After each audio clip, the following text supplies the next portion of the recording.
मोतीनगर गांव में एक रिक्शे वाला भीमा अपनी बीवी बेला के साथ एक छोटी सी झोपड़ी में रहते थे। वो बहुत गरीब थे। रिक्शा चलाकर जो भी कमाई होती थी उसी से घर चलाते थे। रिक्शे वाले की बीवी बहुत लालची और अकड़ू थी। बस सजने संवरने में ही लगी रहती थी। भीमा को देर रात तक रिक्शा चलाने को बोलती थी।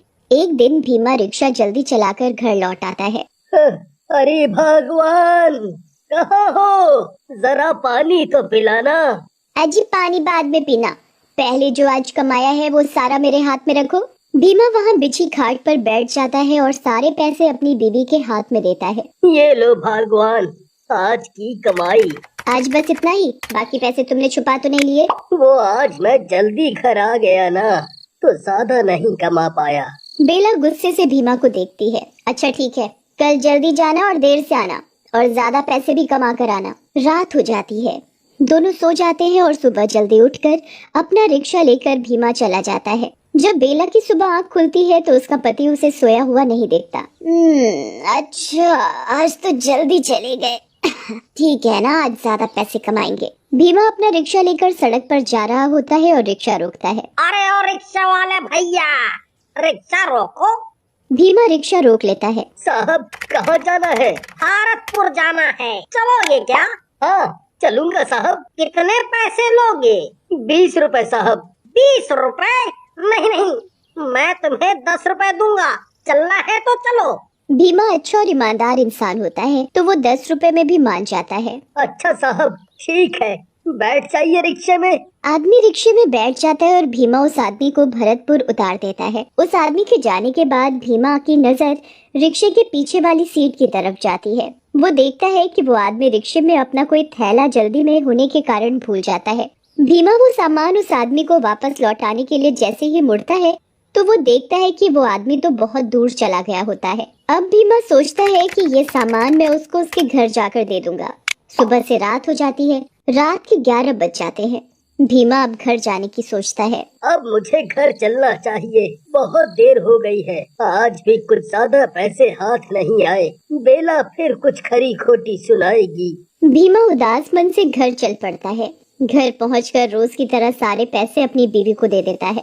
अजी मेरी किस्मत फूट गई थी, मेरे माँ बाप ने ऐसे आदमी से शादी कर दी। एक तो गरीब है, ऊपर से इसकी ईमानदारी। हे भगवान, ये ईमानदारी मुझे एक दिन भिखारन बनाकर छोड़ेगी। आसपास गांव वाले सभी उसके घर के पास खड़े होकर सब सुन रहे होते हैं।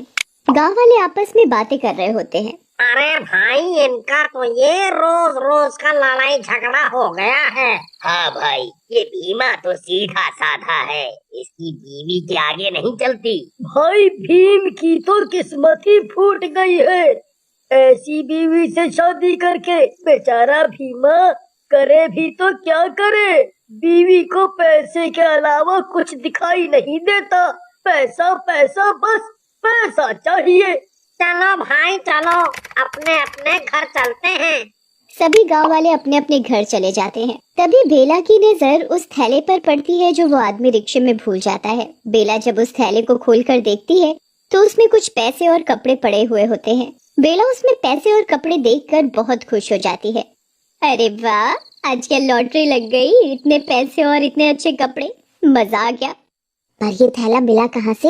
अजी सुनते हो, जरा आना, कुछ पूछना है तुमसे। हाँ आ रहा हूँ, जरा रुको। हाँ बोलो बेला, क्या पूछना है? सुनिए, ये थैला आपको कहाँ से मिला? अरे ये तो एक आदमी की सवारी मिली थी, तो वो भूल गया था। कल जाकर ये उस आदमी को वापस दे दूंगा। नहीं नहीं, तुम इसे वापस मत देना, इसे हम ही रख लेंगे। इतने सारे पैसे एक साथ हाथ लगे हैं और तुम इसे वापस करने को बोल रहे हो? पागल हो गए हो क्या? तुम्हारी इतनी कमाई भी नहीं होती जितनी इस थैले में रखी है। मैं तो इस थैले को वापस नहीं देने वाली, और अगली बार कोई सवारी तुम्हारे रिक्शे में सामान भूल जाए तो वो सामान सीधा मुझे दे देना। विवश होकर भीमा ने बेला की बात मान ली और आगे से उसके रिक्शे में कोई भी सवारी अपना सामान भूल जाती तो वो उसे बेला को दे देता था। कभी पैसे निकलते तो कभी गहने और कभी खाने का सामान मिल जाता था। एक दिन भीमा के रिक्शे में एक तांत्रिक बाबा आया। अरे ओ रिक्शा वाला, रुको तो जरा, हमको कहीं जाना है। हाँ बाबा बोलिए, कहाँ जाना है आपको? जरा वो पास वाले जंगल पहुँचा दो बेटा। हाँ बाबा, बैठिए मैं ले चलता हूँ। कितने लोगे? 30 रुपए? चलो ठीक है, दे देंगे 30 रुपए। बाबा भीमा के रिक्शे में बैठ जाता है और भीमा उस बाबा को जंगल तक पहुंचा देता है। बाबा भीमा को पैसे देकर चला जाता है, पर वो अपनी एक डिब्बी रिक्शे में ही भूल जाता है। उस डिब्बी पर भीमा की नजर पड़ जाती है और वो ये सोचता है कि शायद उसमें कोई अंगूठी होगी।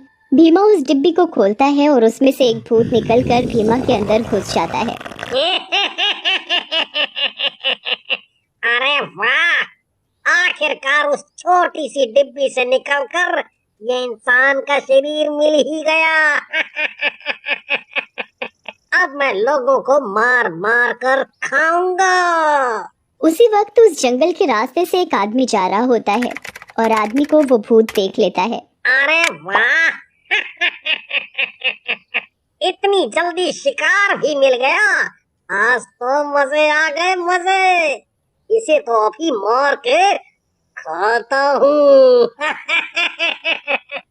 और फिर वो भीमा का रिक्शा लेकर उसके घर चला जाता है। घर जाने से पहले वो भीमा का रूप धारण कर लेता है ताकि उसको कोई पहचान न सके कि वो एक भूत है।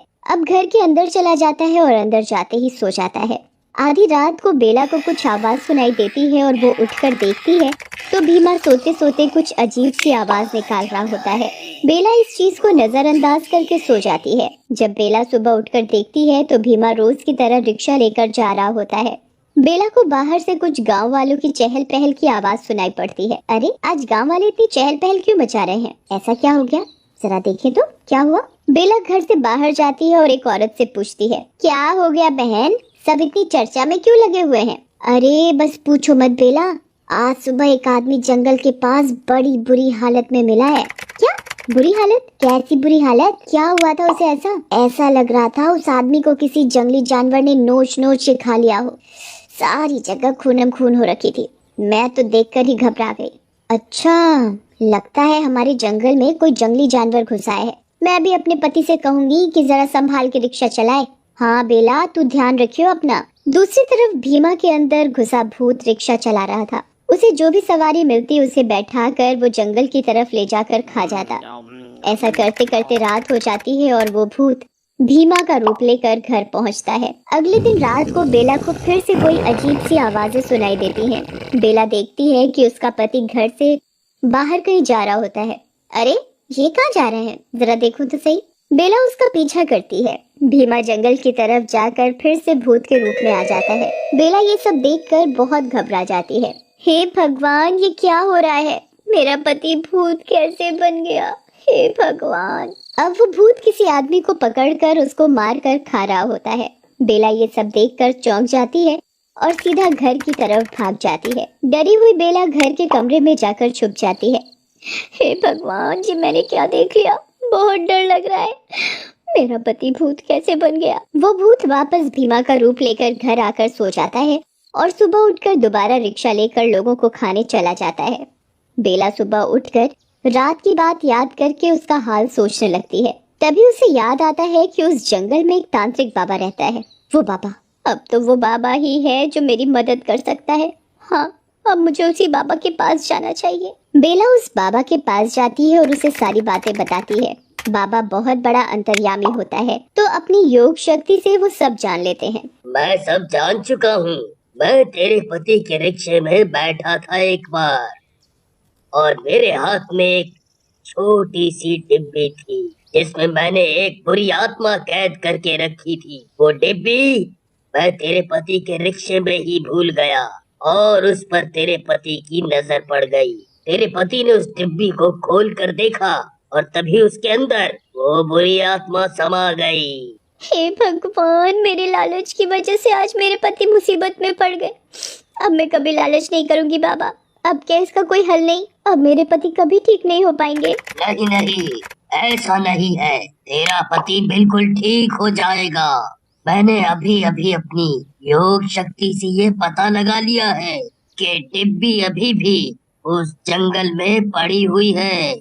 मैं अभी उसे लेकर आता हूँ। बाबा जंगल से उस डिब्बी को लेकर आते हैं और बेला के साथ उसके घर जाता है और कुछ मंत्र पढ़कर उस भूत को अपने वश में कर लेता है। फिर बाबा उस भूत को भीमा के शरीर से निकालकर अपनी डिब्बी में दोबारा बंद कर लेता है और भीमा वापस अपना रिक्शा लेकर घर लौट आता है। शुक्र है भगवान का कि तुम सही सलामत घर आ गए। आज के बाद मैं कभी लालच नहीं करूंगी।